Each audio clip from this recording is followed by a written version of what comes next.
జై శ్రీరామ్. అందరికీ నమస్కారం. వెల్కమ్ టు న్యూస్ అఖండ. నేను మీ కస్తూరి శ్రీధర్. ఇది యాసిన్ మాలిక్ ఉరి శిక్ష ఎప్పుడు విధించినారని అనుకుంటున్నారా? అయితే ఈ న్యూస్ వినండి. ముందుగా మనం యాసిన్ మాలిక్ గురించి తెలుసుకుందాం. అసలు ఈడు ఎవడు, ఈడి కథ ఏంది, ఈడి వ్యాపారం ఏంది, ఈడు ఏం చేస్తాడు, ఈడేం పీకుతాడు, ఈడు పీకుడుగాడు ఏం చేస్తాడో వీడి గురించి నేను ముందు మీకు చెప్తాను. మీకు అర్థమయ్యేట్టుగా. చాలామందికి తెలిసి ఉంటుంది, కానీ తెలియని వాళ్ళు ఎవరైనా ఉంటే వాళ్ళు కూడా అర్థమయ్యేటట్టు వీడి గురించి కాస్త వివరించి చెప్తా. విషయం ఏంటంటే, యాసిన్ మాలిక్ వీడు ఒక పక్క కాశ్మీర్ ఏర్పాటువాది. భారతదేశం నుంచి కాశ్మీర్ వేరు చేయాలని చెప్పి వీడి శక్తి మేరకు పనిచేసేటువంటి తీవ్రవాది. 1980 నుంచి వీడు చేసే నేరాలు ఘోరాలు అన్నీ ఇన్ని కావు. వీడొక పాకిస్తాన్ పెంపుడు కుక్క అని చెప్పుకోవచ్చేయండి. అంత ఎదవీడు, నికృష్టుడు, నీచుడు. ఇక ఈ యాసిన్ మాలిక్ను వెనకుండి నడిపించింది అంతా కూడా ఈ పాకిస్తాన్కు సంబంధించిన గూఢచార సంస్థ ఉండదు కదా, ఐఎస్ఐఏ. అది ఈ ఐఎస్ఐఏ ఎట్ట చెప్తే అట్ట, ఏ చెప్తే అది ఈ యాసిన్ మాలిక్ వాళ్ళు ఆడమంటే ఆడతాడు, పాడమంటే పాడతాడు. అది కథ. 1980లో మన సరిహద్దులు దాటి పాకిస్తాన్లోకి ప్రవేశించి అక్కడ ఆయుధాలను ఎట్ట ఉపయోగించాలా అన్న దాని మీద, ఇలాంటి వాటి అన్నిటి విషయాల మీద వీడు శిక్షణ తీసుకున్నాడు ఆడ ట్రైనింగ్. ఈ యాసిన్ మాలిక్ ఈ శిక్షణ ఇచ్చింది కూడా స్వయంగా పాకిస్తాన్ గూఢచార సంస్థ అయినటువంటి ఐఎస్ఐ కావడం ఇక్కడ గమనార్హం. తరువాత పాకిస్తాన్ ఐఎస్ఐ ఈ యాసిన్ మాలిక్ను భారత్ పంపించి కాశ్మీర్లోని ప్రముఖ వేర్పాటువాద సంస్థ అయినటువంటి జమ్మూ కాశ్మీర్ లిబరేషన్ ఫ్రంట్, అంటే దీన్ని జేకేఎల్ఎఫ్ అని కూడా అంటారు, దీనికి చైర్మన్గా పెట్టారు. ఈ పనికిమాలినోడిని జేకేఎల్ఎఫ్ సంస్థకు చైర్మన్ అయిన తర్వాత ఈ యాసిన్ మాలిక్ వీడి జీవితమే మారిపోయింది. మనీ లాండరింగ్ ద్వారా పెద్ద ఎత్తున వీడికి అంతా నిధులన్నీ అంతా ఉన్నాయి. నిధులంటే డబ్బులు బాగా, అంటే ఉంటారు కదా ఈ మత పిచ్చిగాళ్ళు, వాళ్ళంతా ఇష్ట ప్రకారం వీడు డబ్బులు వేస్తూ ఉన్నారు. అలాగే కాశ్మీర్లో తీవ్రవాదుల సంఖ్య ఎక్కువగా ఉండటంతో వీడు కాశ్మీర్లో ఒక పెద్ద హీరో కూర్చున్నాడు ఆడ. ఏది ఈ తీవ్రవాదులందరికీ, అట్లాగే తీవ్రవాద భావజాలు ఉండే వాళ్ళకు. దేశంలోని సూడో సెక్యులర్ పార్టీలకు చెందిన బడా నేతలంతా కూడా వీడు కలిసేదానికి క్యూ కడతా ఉన్నారు. ఒరిని ఏ మనుషులు రా స్వామి, ఒడియానా సినిమా స్టారా, లేకపోతే ఇంకేమన్నా సెలబ్రిటీనా, వాడు ఎవడోడో ఈ దేశాన్ని సర్వనాశనం చేయాలని చెప్పి కంకణం కట్టుకున్న ఒక తీవ్రవాది. ఓడిని వీళ్ళంతా నేతలంతా పోయి కలవడం ఏంది చెప్తా చూడు. నేను చెప్పిన విషయానికి మీకు ఫీజులు ఎగురుతాయి ఈ తెలియని వాళ్ళు ఎవరైనా ఉంటే.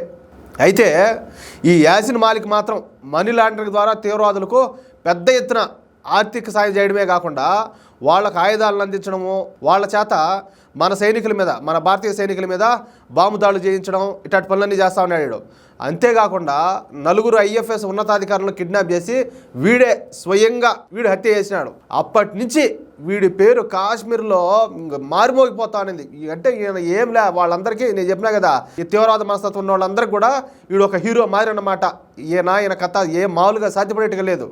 అప్పటి నుండి వీడు కాశ్మీర్లో వీళ్ళంతా ఉంటారు కదా యువకులు, వాళ్ళందరూ కూడా ఈ తీవ్రవాద మనస్తత్వాలు ఉన్న వాళ్ళందరూ కూడా వాళ్ళకైతే వీడు దేవుడు మాదిరి వీడు.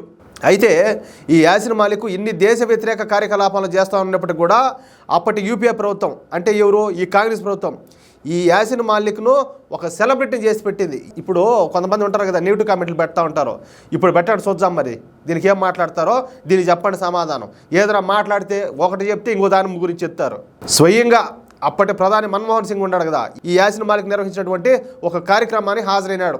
ఏది, ఒక ప్రధానమంత్రి స్థాయిలో ఉండే వ్యక్తి, ఒక దేశ వ్యతిరేకి, తీవ్రవాది, దేశాన్ని సర్వనాశనం చేయాలనుకున్నాడు, కాశ్మీర్ దేశంపై పాకిస్తాన్లో కలపాలనుకునేవాడు, కొన్ని వేల మంది కాశ్మీర్ పండితులను ఓచుకోతలు కోసినాడు. వాళ్లను కట్టుబట్టలతో కాశ్మీర్ నుంచి పారిపోయి దేశంలో ఎక్కడో చోట తలదాచుకుందామని చెప్పేసి ప్రాణాలు అరిచేతిలో పెట్టుకుని వచ్చేదానికి కారణమైనటువంటి వాడు ఈ యాసిన్ మాలిక్. అటువంటి ఈ ప్రధానమంత్రి గెలిచేది ఏందియా? దీని గురించి మాట్లాడగలుగుతారా? ఏ కాంగ్రెస్ అభిమాని అయినా కూడా నిజంగా ఈ దేశం మీద అభిమానం ఉన్న వాళ్ళైతే, మీ ఒంట్లో ఉండే రక్తం నిజంగా భారతీయుల రక్తమే అయితే మీరు దీనికి పెట్టండి కామెంట్లు. ఏమని పెడతారో చూద్దాం. ఎవడైనా కానీలే ఏం మాట్లాడతారు అసలు? ఒక తీవ్రవాదికి ఏంది పోయి ప్రధానమంత్రి పోయి ఓడి ఏదో ప్రోగ్రామ్ పెడితే దాంట్లో పోయి పార్టిసిపేట్ చేసేది ఏంది? దీంతో యాసిన్ మాలిక్ కాశ్మీర్లో ఎదురు లేకుండా పోయింది. తాను ఏది చేస్తే అదే న్యాయం, అదే చట్టం. అయితే 2014లో మోడీ ప్రభుత్వం వచ్చిన దగ్గర నుంచి ఈ యాసిన్ మాలిక్ కష్టాలు మొదలైపోయినాయి. ఏమి ఓళ్ళు ఉన్నట్టే లఫంగా వ్యాపారం ఏం చేస్తాడా? అది కదా ఉండేది ఇక్కడ. యాసిన్ మాలిక్ చేస్తున్న ఈ మనీ లాండరింగ్కు అడ్డుకట్టబడింది. అంతేకాకుండా వీడు చేసే టెర్రర్ ఫండింగ్ను కేంద్ర ప్రభుత్వం విజయవంతంగా అడ్డుకునేది. ఇకపై వీడిపై ఉన్న కేసులను మోడీ ప్రభుత్వం తిరగదోడడం ప్రారంభించింది. ఈ కేసుల్లో యాసిన్ మాలిక్పై అభియోగాలు నిజమవడంతో ఈ ట్రయల్ కోర్టు యాసిన్ మాలిక్కు యావజ్జీవ కారాగార శిక్షను విధించింది. వాడు చేసిన తప్పులెన్ని, పాపాలెన్ని, ఆ పాపాలు యావజ్జీవ కారాగార శిక్ష ఇచ్చి అది సరిపోతుంది. వాడికి ముక్కలు నరికినా కూడా పాపంలే, అటోడికి యావజ్జీవ కారాగార శిక్ష ఏంది వాడు చేసిన పాపాలతో పోల్చుకుంటే. అయితే ఈ యాసిన్ మాలిక్ కేసులను తిరిగి మళ్ళా ఇన్వెస్టిగేట్ చేసినటువంటి ఎన్ఐఏ యాసిన్ మాలిక్ ఉరిశిక్ష విధించాలని చెప్పి కోరతా ఢిల్లీ హైకోర్టును అయితే ఆశ్రయించింది. యాసిన్ మాలిక్ అనేక హత్య కేసుల్లో అలాగ తీవ్రవాద కార్యకలాపాలతో సంబంధం ఉండాలని చెప్పి తెలియజేస్తా ఎన్ఐఏ కోర్టుకు వెళ్ళింది, హైకోర్టుకి ఏడా ఢిల్లీలో. ఇక ఈ కేసుపై ఢిల్లీ హైకోర్టు ఆగస్టు 9 నుంచి అయితే విచారించనున్నదంట.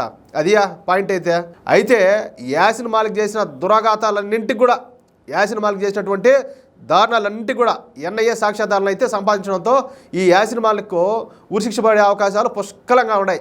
మనం కూడా ఇటువంటి పరంబోహుడు, నీచుడు, భారత వ్యతిరేకి, హిందూ వ్యతిరేకమైనటువంటి యాసిన్ మాలిక్కు ఉరిశిక్ష పడాలని చెప్పి మనం కూడా కోరుకుందాం. అది విషయం. ఈ వీడియోపై మీ యొక్క అమూల్యమైన అభిప్రాయాన్ని ఖచ్చితంగా తప్పకుండా కామెంట్ రూపంలో తెలియజేయాలని చెప్పి కోరుకుంటూ, అలాగే ఈ వీడియో నచ్చితే అలా లైక్ చేయడంతో పాటు ఈ విలువైన సమాచారాన్ని ఎంతమందికి వీలైతే జాతీయవాదులకు అంతమందికి మీరు షేర్ చేయాలని చెప్పి నేను ప్రతి ఒక్కరిని కూడా నేను కోరుకుంటా ఉన్నా. అలాగే ఈ వీడియో చూస్తున్నటువంటి మహానుభావులు ఎవరైనా కూడా ఇంతవరకు మన ఛానల్ సబ్స్క్రైబ్ చేసుకోకపోతే దయచేసి ప్రతి ఒక్కరు కూడా మన ఛానల్ సబ్స్క్రైబ్ చేసుకోండి, మమ్మల్ని ఆదరించండి, ప్రోత్సహించండి. జై శ్రీరామ్.